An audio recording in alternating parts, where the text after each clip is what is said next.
pues es derrocado en 1990, luego tiene una serie de, pues, de juicios, ¿verdad? En el cual se encuentra culpable. Y bueno, y luego muere en, en la casa porque no fue a la cárcel. Y básicamente es uno de los mayores dictadores más sanguinarios que tenemos en América Latina. Y pues muchas veces invisibilizado, perdón, porque no es un dictador comunista, pero es un dictador de derechas. Es decir, con Pinochet nace una cuestión que se llama el neoliberalismo, que es una cuestión que tiene que ver con quitarle al Estado eh, la prestación de servicios en salud, en educación y en las cuestiones que tienen que ver con trabajo, ¿verdad? Y es sumamente complejo, ¿verdad? Entonces, ¿qué tenemos? El caso de Chile. Bueno, un presidente abiertamente comunista llega al poder y es, por medio de Estados Unidos, removido de, el poder e instauran un dictador como solución a ¿verdad? Es decir, una persona que va con los intereses estadounidenses. Esto es por un plan que se ejecuta que se llama el Plan Cóndor, ¿ok? Otro de las naciones que se ve pues muy metidas en esta cuestión es Argentina. Argentina, vamos a ver, para 1930 Argentina es una potencia mundial, el crecimiento que tiene Argentina no lo tiene nadie más, hasta que pues pasa un golpe de estado que pone a un vilo a Argentina y posteriormente a esto llega un señor que se llama Perón, de apellido Perón. Juan Domingo Perón llega al poder y con él empieza un nuevo sistema político llamado el justicialismo, en el cual va a darle mucho poder a los trabajadores del Estado. Entonces, dentro de Argentina, pues los trabajadores del Estado pues vivían muy bien. Esto va a provocar que haya un clientelismo político. ¿Qué quiere decir esto? Bueno, que la gente voten por Perón y lo mantengan en el poder, porque básicamente lo que hacen es, les da trabajo, ¿verdad? No lo juzgo, creo que la gente, pues es muy común eso, ¿verdad? No sé si se han dado cuenta, pero eh, bueno, yo que soy profesor, lo he visto mucho, por ejemplo, en las cuestiones electorales. Ah, es profesor, quiere trabajo, bueno, vote por un partido de verde y blanco, por ejemplo. Y si vota por ese partido, puede ser que le demos propiedad. ¿Verdad? Entonces eso es clientelismo, es decir, cambiar votos a cambio de favores. El clientelismo se da mucho en Argentina en esta época. Esto provoca, por ejemplo, que una serie de personas que no están dentro de esa argolla, pues no estén contentos y la cuestión militar, por ejemplo, toma el poder a finales de 1980 y generan, bueno, ¿qué pasa también? Esto es parte del Plan Cóndor. Vean que el justicialismo, la justicia social, tiene que ver mucho con el comunismo que vimos, ¿verdad? Y provoca que Estados Unidos intervenga y básicamente lo que hacen es meter eh, a un militar de apellido Videla, el cual pues va a estar en el poder muy poco tiempo, hasta el 90, pero va a ser sumamente violento. Eh, ¿Ustedes conocen al Papa? ¿Saben quién es el Papa? ¿Quién es el Papa actual? ¿Alguno lo conoce?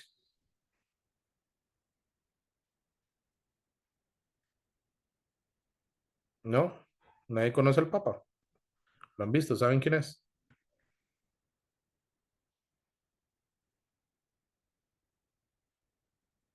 No, no ¿me están escuchando, chicas? Chicos, Sí, profe, y no, no lo conocemos. no conocen al Papa. El Papa se No, llama Francisco, ¿ok? El Papa es argentino.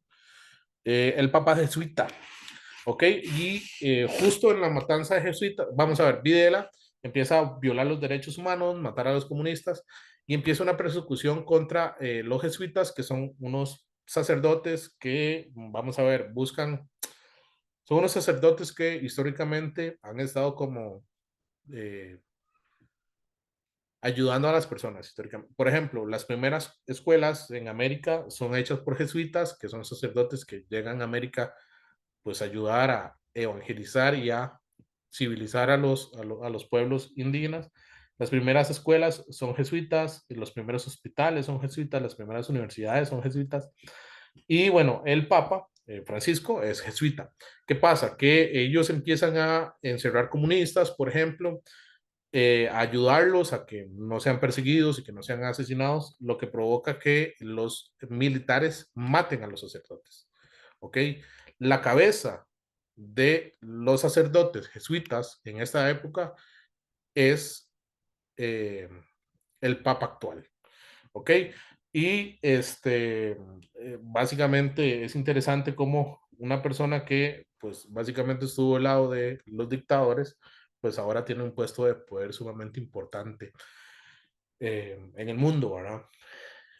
Claramente le ha dicho que él lo que hizo, trató de hacer fue salvar más vidas y que mientras Videla mataba a otras gentes, él básicamente los ayudaba por otro lado, pero bueno, claro está que desde su cuestión de poder, pues poco hizo, ¿verdad? Para salvar a muchos sacerdotes que murieron. Otro movimiento que surge son las locas de la Plaza de Mayo, que son mamás de personas que son desaparecidas en esta época, con fotos yendo a la Plaza de Mayo, que es una plaza que celebra la independencia en Argentina, con las fotos de sus hijos e hijas desaparecidos. Y bueno, nace el movimiento de las locas de la Plaza de Mayo, que son las mamás de los desaparecidos, pidiéndole al Estado, por favor, que le regrese a sus hijos, que básicamente no van a volver. Hay una anécdota, hay un libro sumamente interesante, se llama Vuelos, que trata, por ejemplo, cómo el gobierno de Videla embarcaba a las personas, salían de los puertos más importantes de Argentina y los tiraba al mar. Hay una canción de Versos del Garabat del mismo nombre, ¿verdad? Que es muy interesante, pueden verla, que básicamente habla de todo este proceso de matanza que hicieron. Hay una matanza indígena muy importante y bueno, en Argentina, pues eso terminó hasta 1990, que llega eh, Menem al poder en una democracia, ¿verdad? Y bueno, actualmente pues, Argentina es, ¿qué se puede decir? Eh, de está mi ley, nada más. En América Latina, bueno, tenemos el caso de Guatemala. Guatemala es uno de los casos más importantes. ¿Por qué? Porque Guatemala siempre han habido dictadores. Es como lo que más, por ejemplo, resalta de la primera mitad de Guatemala, por ejemplo, hasta 1950, eh, hay una cuestión de dictadores. ¿Y qué es lo interesante en Guatemala? Bueno, que en Guatemala es uno de los países que más ayuda va a tener de iglesias presbiteranas estadounidenses y luteranas. Y básicamente, pues esto va a generar, por ejemplo, que haya una mancuerna entre Estados Unidos y pues los dictadores guatemaltecos. ¿Qué pasa? Que las dictaduras son favorables a Estados Unidos hasta que empieza un proceso democratizador con la elección de Arbenz. Jacobo Arbenz era un presidente que buscaba eh, evitar los latifundios. ¿Qué quiere decir latifundios? Bueno, que grandes extensiones de terrenos estén en pocas manos.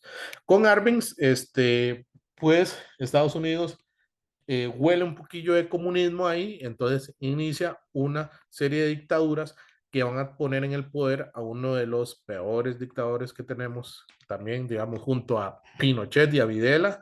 El que sigue es el peor, que se llama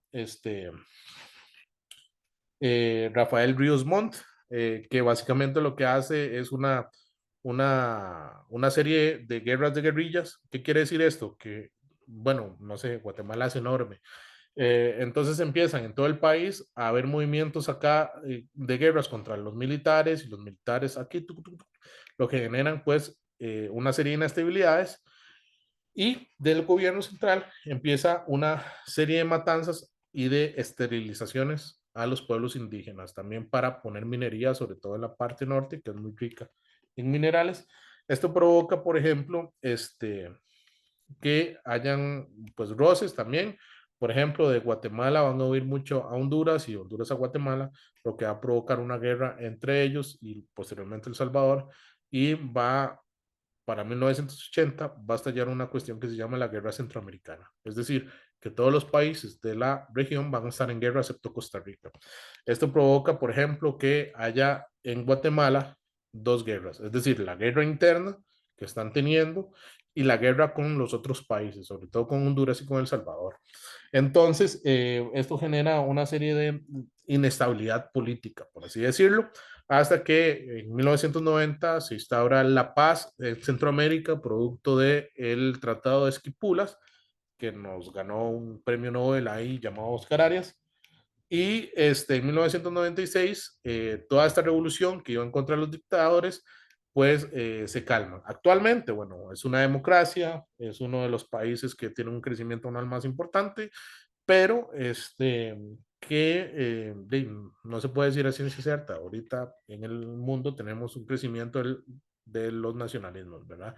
Luego tenemos El Salvador, que básicamente este, El Salvador tiene una serie de problemáticas. Hasta 1930, pues El Salvador pasaba de una guerra de guerrillas, esto que les decía, habían guerras y grupos dominaban ciertas partes del país, hasta que se crean resistencias después de mucho tiempo y se crea una cuestión que se llama el Frente Farabundo Martí para la Liberación Nacional, que busca más o menos como una democracia. Este conflicto armado genera muchos desplazamiento, por ejemplo, muchas de las personas del Salvador de 1930 a 1990 van a huir del país, ¿verdad? Provocando como movimientos humanitarios hacia Estados Unidos, persiguiendo una cuestión que se llama el sueño americano. ¿Y qué sucede aquí? Bueno, básicamente estas personas que se van a Estados Unidos desde 1930 llegan mucho tiempo después a El Salvador, ¿ok? Pero ya vienen con otra mentalidad y vienen con una cuestión que aprendieron en Estados Unidos, que son grupos organizados de jóvenes, bueno, de personas llamados pandillas. Entonces, El Salvador empieza a partir de 1980, 90, que es donde Estados Unidos empieza a enviar otra vez a deportar a los salvadoreños. Eh, Genera, por ejemplo, que se hagan dos pandillas que van a luchar por el poder. Una se llama Mara Salvatrucha 18 y la otra Mara Salvatrucha eh, y la otra Mara Salvatrucha, ¿verdad? Ahorita siguen estando, ¿verdad? Y bueno, esto genera una serie de confusiones, como les decía. Recuerden que para 1990 hay una guerra centroamericana, sobre todo los salvadoreños contra los hondureños. ¿Y esto qué provoca? Básicamente que el Estado no puede hacerle frente al nacimiento de estas pandillas que básicamente generan la actualidad, ¿verdad? Donde tenemos a un país donde el presidente pues tiene una guerra constante contra las maras, ¿verdad? Y que, bueno, sea uno de los países más inestables de la región. Y bueno, luego tenemos Nicaragua, que en Nicaragua, como con eh, bueno, junto con Guatemala, es uno de los países que tuvo una dictadura de las más grandes, de 1932 a 1978. La familia Somoza estuvo en el poder, todo el país era parte de los Somoza. Eso generó un deterioro social, una serie de, vamos a ver, cuando ustedes sean dictadores, y si algún momento lo son, tengan feliz a la gente. Si ustedes no tienen feliz a la gente, les va a ir muy mal. Los Somoza básicamente tenían muy mal a la gente en Nicaragua y lo que hicieron, por ejemplo, fue generar una serie de movimientos. Estos movimientos se van a ver primero en insurgencias civiles, es decir, las personas no le hacían caso al gobierno y posteriormente se genera un un frente, ¿verdad?, que va a luchar contra la familia Somoza, que se llama el Frente Sandinista de Liberación Nacional, donde pues tenemos a dos personas importantes, primero el comandante Cero y luego el actual presidente que se llama este, Daniel Ortega. ¿Ok? Costa Rica participó activamente de este movimiento, sobre todo ayudando a Daniel Ortega y al comandante Cero a recuperar el país en contra de este dictador eh, Somoza, ¿verdad? Somoza Junior, que es el último de Somoza que llega al poder. Y este fondo, ¿verdad? Tiene el ayudo de México, de Cuba y Costa Rica, ¿verdad? Y Somoza es apoyado por Estados Unidos porque no quieren, por ejemplo, que Nicaragua se transforme en una cuestión comunista. Y básicamente, como ganó el Frente Sandinista y instauraron un comunismo, Estados Unidos empezó a sancionar a Nicaragua, ¿verdad? Básicamente le aplicó un bloqueo como hizo con Cuba. Y en 1990 se dieron las primeras elecciones libres de Nicaragua desde 1930, poniendo como presidenta a la primera mujer en Centroamérica, que se llama Violeta Barrios de Chamorro. Y bueno, actualmente vamos a ver, el que luchó por la libertad se transformó en un dictador y actualmente en Nicaragua pues podemos decir que es una dictadura con todas las cuestiones, ¿verdad? A partir de 1918, 1919 vimos como, por ejemplo, aquí en el sur, en León, en Rivas, se instalaron nuevos movimientos que iban en contra, pero bueno, fueron aplacados totalmente por el gobierno de Nicaragua, por el gobierno y el ejército de Nicaragua. Y bueno, y actualmente es una incertidumbre, ¿verdad? Ahorita están haciendo un canal seco que va a ir de acá hasta acá. ¿Cómo va a ser? Pues no sabemos, ¿verdad? Sumamente interesante, pero sí, eso es Nicaragua y bueno, Panamá. Panamá básicamente, Panamá nace por Estados Unidos en 1907. Panamá se, se independiza de Colombia. Recuerden que Panamá era parte de la Gran Colombia. Eh, Se independiza producto de los deseos de Estados Unidos de generar un canal interoceánico que está por aquí. Pup, pup, pup.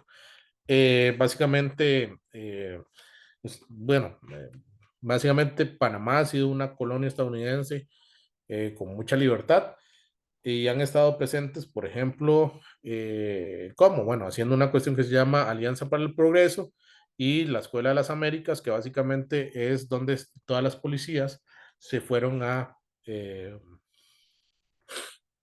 se fueron a eh, entrenar para combatir el comunismo.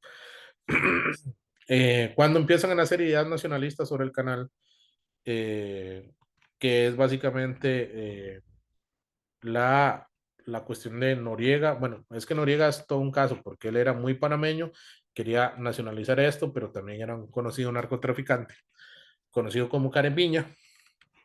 Entonces Estados Unidos lo quita y bueno, en la actualidad se mantiene como democracia, pero básicamente Panamá ha sido como el protectorado estadounidense dentro de la región y ha sido, ¿cómo ha formado parte? Bueno, por el control que tiene con el canal de Panamá, pues esta parte.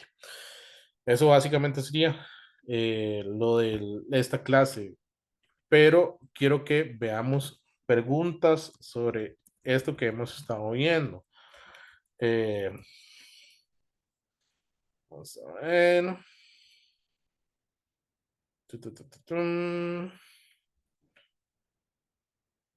Eso lo vemos la siguiente semana. Es de Segunda Guerra Mundial. Pero este sí es interesante. Vamos a ver. ¿La ven ahí, chicas? La pregunta. 33. De este tema, por ejemplo, las preguntas que les van a venir son como muy puntuales. O sea, vamos a ver, les van a dar un contexto previo antes de hacerles la pregunta. Por ejemplo, vean esta 33. Ojalá que me estén escuchando, chicas. Dice la siguiente información: expresión ideológica, espacio en blanco. Durante la época de 1960 se desarrolló un movimiento para conseguir la igualdad política, social y económica entre las mujeres y hombres. Algunos de los derechos de igualdad que se procuraba reivindicar fueron el control de la propiedad privada, es decir, que las mujeres fueran dueñas de sus casas, carros, etcétera, etcétera. Igualdad de oportunidades en educación, es decir, que las mujeres pudieran estudiar lo mismo que los hombres, y el trabajo, que pudieran trabajar como lo hacen todos los hombres, el derecho al sufragio, siempre que le dan sufragio, hace referencia al voto, voto libre y libertad sexual. Es diferente el derecho al voto y el voto libre. Ustedes pueden votar, pero si votan y alguien les dice por quién votaron, no es voto libre. Y la libertad sexual. ¿Cuál opción completa correctamente el esquema anterior? A, feminista; B, ecologista; C, antiimperialista; o D, segregacionista.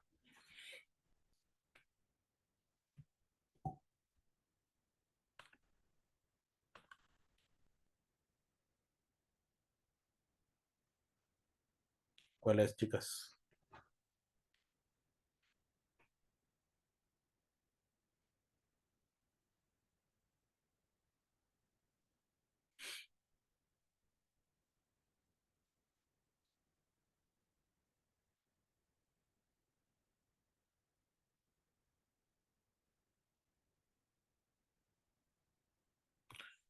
A ver, dicen que es el... Ah, sí, muy bien, es el feminista, sí. Por ejemplo, esa es una, pero vean esta, vamos a ver. Veamos. No, esta es la clase. Ya, vean, esta práctica casi no tiene esto. Vamos a ver si esta tiene. Ujú.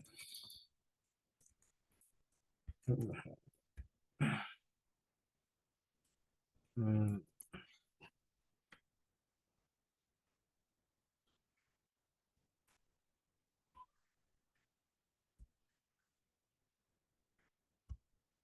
no,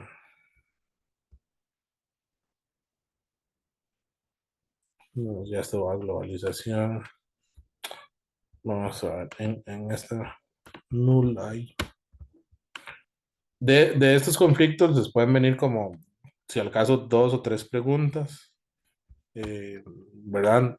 Es importante que lo sepan por si les vienen, ¿verdad? Pero vamos a ver. En esta viene un poquito más. Ujú. Ok, vean esta. Es, la 21, la ven, sí.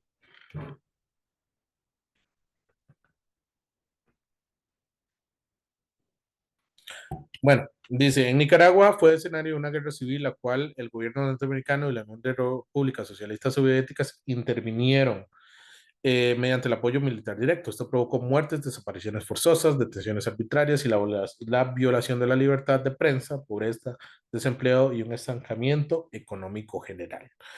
En el texto anterior hace referencia a situaciones vividas en los procesos políticos de América Latina durante la Guerra Fría que propiciaron la eliminación de las desigualdades sociales en las sociedades, la unificación ideológica de las agrupaciones políticas del país, la violación sistemática de los derechos humanos o la consolidación del imperialismo en la región.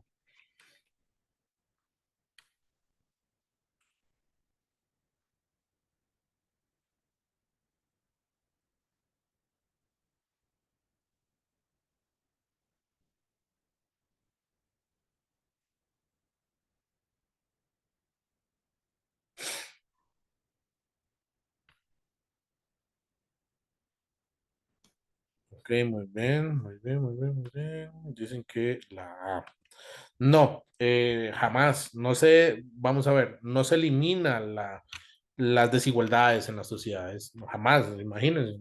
Quiere decir que mediante las violaciones, las desapariciones y todo esto que pasó, se eliminaron las desigualdades sociales en el país. Es decir, en Nicaragua no hay desigualdad social.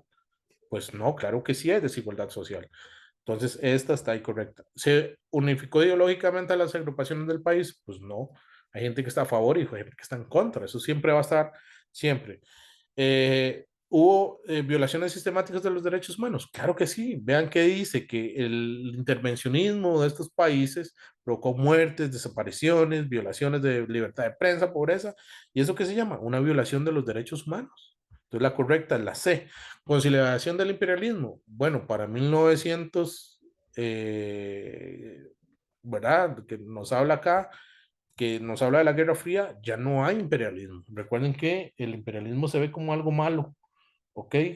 Entonces aquí la correcta es la C, ¿ok? Espero que haya quedado claro, esa. Vamos a buscar otra. A ver, vamos a ver. Mm, no, esto más adelante tenemos que verlo. Ujú. Vean esta, dice.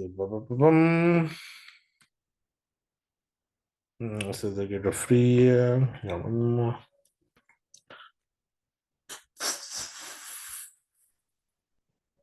Una de Nicaragua que vimos ahorita. Eso más adelante lo vamos a ver. No, cuando cae. Mm, no, esto es de Crimea. Es que de esto sí les va a venir como muy poco. Les va a venir más de limpiezas étnicas que vamos a ver que. Limpieza étnica, no, aquí ya nos pasamos.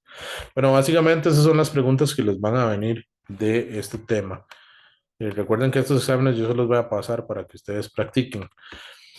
Pero bueno, vamos a ver acá un poco el contexto geopolítico latinoamericano para tenerlo más o menos.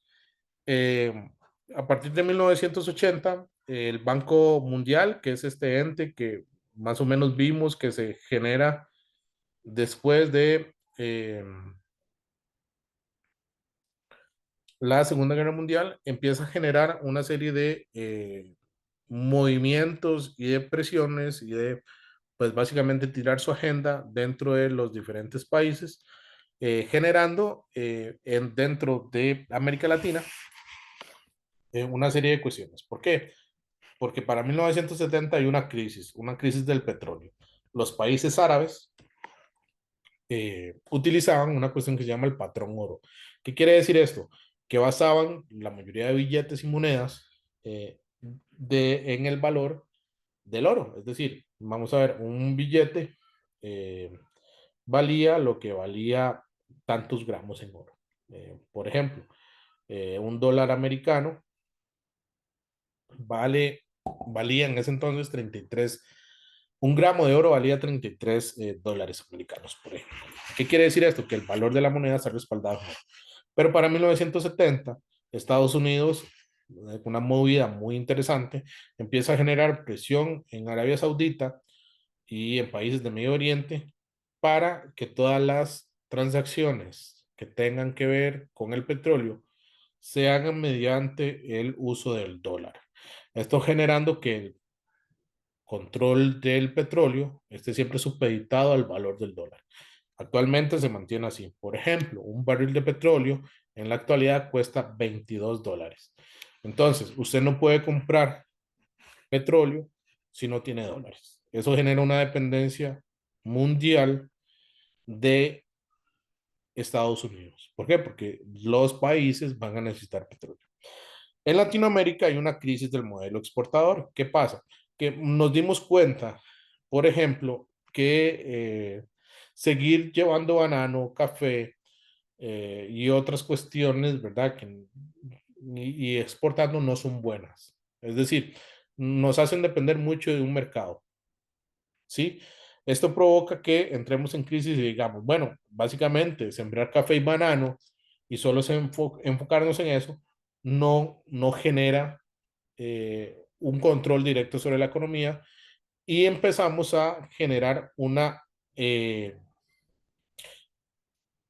a generar una diversificación de la economía. Es decir, ya no solo sembrar café y banano, sino también y que vengan otras empresas a invertir acá.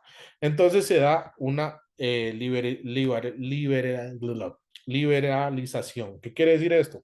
Básicamente, el Fondo Monetario Internacional le dice a todos los países de América Latina de que los, las prestaciones de salud, educación y, este, y el Estado tienen que liberarse. Vamos a ver. Entonces, que los hospitales, las escuelas, los EBAIS, qué sé yo, todas las cuestiones que sean del Estado vayan gradualmente vendiéndose a cuestiones extranjeras. ¿Para qué?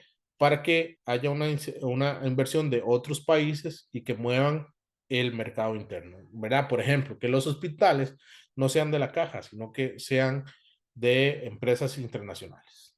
¿Sí va quedando un poco claro? Entonces el Estado así no gasta. Sí, sí, sí, sí, ven un poco ahí la cosa cómo va funcionando.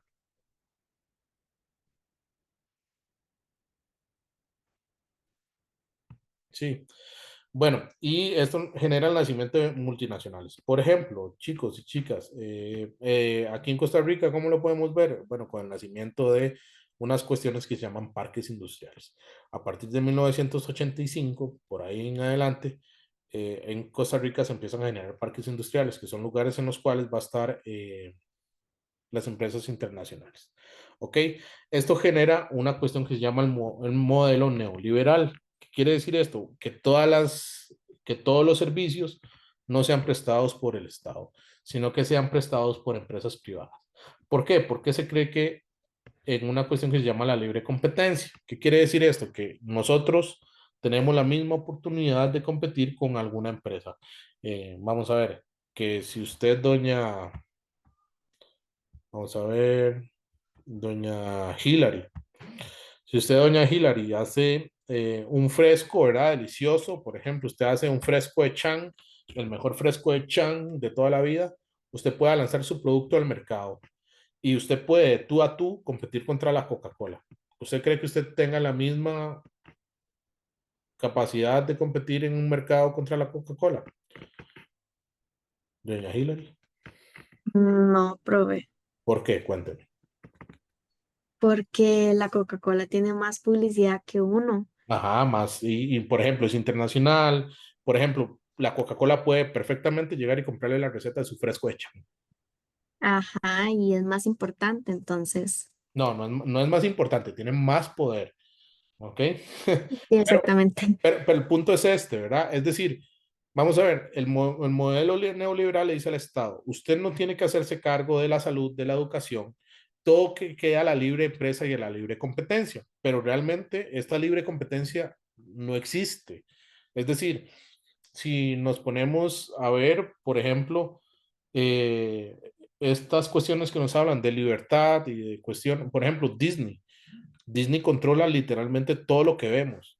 Ay, me gusta ver Fox. Bueno, ya Fox no existe, ahora es parte de Disney y se llama Star, ¿verdad? Entonces, básicamente compraron todo, ¿verdad? Entonces ya no es un libre mercado, sino un monopolio. Pero en los ochentas, noventas, el modelo liberal lo que básicamente les decía a los países es la salud, el trabajo, eso déjeselo a la empresa privada. ¿Por qué? Porque por ejemplo, entre más hospitales privados hayan, lo que dice el modelo neoliberal es que van a competir tanto que van a bajar los precios. Entonces la salud va a ser más barata. ¿Por qué? Porque, ay, mire, el hospital este tiene las cirugías a 500.000, mientras que el otro las tiene a 800.000. Entonces, ¿dónde va a ir la gente? El que las tiene a 500.000. ¿Verdad? Eso, ¿verdad? Pues realmente no funciona tal y como lo vemos. Entonces, básicamente, lo que les decía, el modelo neoliberal es toda la producción, la economía y las cuestiones que tienen que ver con prestaciones de servicio que pasen al modelo extranjero. ¿Cuáles son los primeros países en hacerlo? Bueno, Chile con Pinochet, el dictador que vivimos anteriormente, y Argentina con Videla empiezan a generar esta cuestión y en 1990, cuando cae el comunismo, básicamente se da como receta. Nosotros lo aplicamos. Por ejemplo, que se haya cerrado el Incofer, que se haya cerrado el Banco Anglo en los 90, responde a este modelo. Es decir, el Incofer, que es el ferrocarril, transportaba mercancías. Pero ¿qué hicimos? No, mejor cerremos el ferrocarril y dejémoselo a los transportistas privados. Entonces generamos que hayan conductores, trailers y por todo lado, ¿verdad? En las carreteras y ya no haya un tren que jale estas cuestiones, que transporte estos productos de los puertos de Moín y Caldera hacia el centro del país. ¿Cuáles son las características de estos gobiernos neoliberales? Descentralizar. ¿Qué quiere decir esto? Que todas las funciones del gobierno pasen a una empresa privada. ¿Ok? ¿Cómo lo va a hacer? Privatizando. Entonces, aquellas instituciones como la Caja, los EBAIS, ¿verdad? Las escuelas, los colegios, no sean del Estado, sino que los administren la empresa privada. Entonces, por ejemplo, ustedes, no sé a qué colegio fueron o a qué escuela fueron, si fueron a la escuela, por ejemplo, Jesús Jiménez, entonces que la escuela deje de ser del Estado y la compre otra persona. Entonces, que ella misma pues se haga cargo de todas las funciones que contratar maestros, mantener la infraestructura, etcétera, etcétera, y el Estado ya no tiene que ver nada, ya no le tiene que pagar salario a los docentes, a los comedores, etcétera, etcétera. Y lo que busca es regular que básicamente que todas las empresas extranjeras tengan menos impuestos para estar en el país, para ejercer. ¿Qué consecuencias trajo esto? Bueno, un desempleo. ¿Por qué? Porque las personas que trabajaban en las instituciones públicas se quedan sin trabajo, el acceso a servicios se encarece. ¿Por qué? Porque realmente esta libre competencia, esto es que van a competir por esto y esto, realmente no existe. ¿Qué lo vemos? Bueno, por ejemplo, eh, todo funciona mediante monopolios. Entonces, eh, vamos a ver, hay bueno, ustedes se lavan los dientes, me imagino.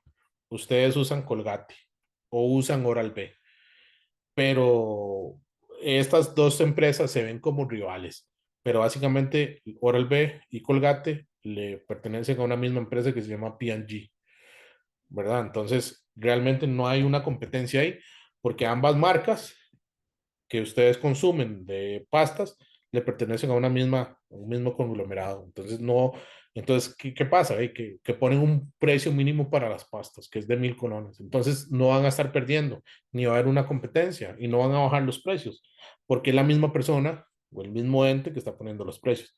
Y bueno, a partir de esto se genera una desigualdad económica. ¿Por qué? Porque las empresas, el acceso a servicios y los empleos no van a ser iguales. ¿Por qué? Porque van a haber muchas personas que no van a tener trabajo, hay unas personas que van a tener trabajo pero no van a ganar igual y esto genera una desigualdad económica y además que los dueños de las empresas se hagan cada vez más ricos.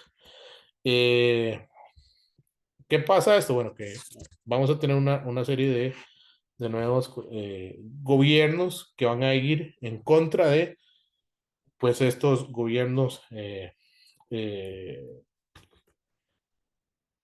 neoliberales. Más adelante los vamos a tratar. No sé si quieren dejar la clase por acá o seguir media horita más, pero tenemos que decidirlo ahorita. Si no, seguimos la media hora, la siguiente clase eh, que les debo.